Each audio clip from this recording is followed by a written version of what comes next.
A lot of what we had to make sure that we did with the art style was to, in essence, make it still feel like the post-nuclear world that it was. And that is the kind of the weird 50s, but 100 years after the 50s, if the 50s just stayed the 50s, and then bringing in this idea of Vegas. Josh had one of the first team meetings, and he talked about Vegas as being one of his ideas, but more importantly that it'd be the Rat Pack era.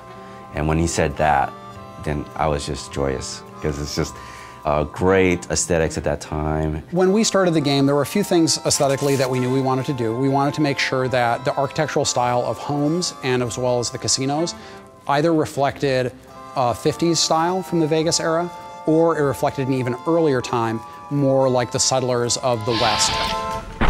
But it's all about Vegas. And so we want to make sure that we have this feeling of sort of this neon, and again, it feels like you're going in there and you're playing around with the mobsters, you're playing around with the Rat Pack. The scope of this game is massive. You have basically a city in the middle of this area, and then the territory stretches all around the city and does stretch out all the way to Boulder City and to the dam. When doing Vegas, we didn't want to neglect any of the surrounding areas around Vegas. We wanted to make sure that we had Fremont Street realized, and we have a location called Freeside in the game before they even hit Vegas. And I think once they get a taste of that, they're going to be suitably intrigued to go, okay, well, if that's Freeside, hell, I wonder what Vegas is going to be like.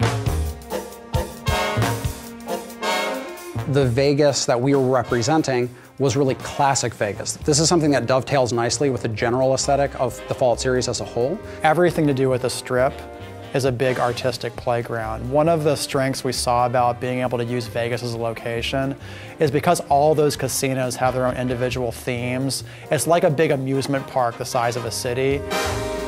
And not only do designers have a lot of fun doing quests for those areas, but artists have a fantastic time going, you know what? We can just play around with this location because that's what Vegas is all about. When I take pictures or give reference and then say, I kind of want to like it like this, I'm kind of going to want to like this, it's very nice to see the artist come back with something that's even better than what I had imagined in the first place. I think people are really going to dig how different it is from the Capital Wasteland and how we sort of captured the feeling of the Mojave.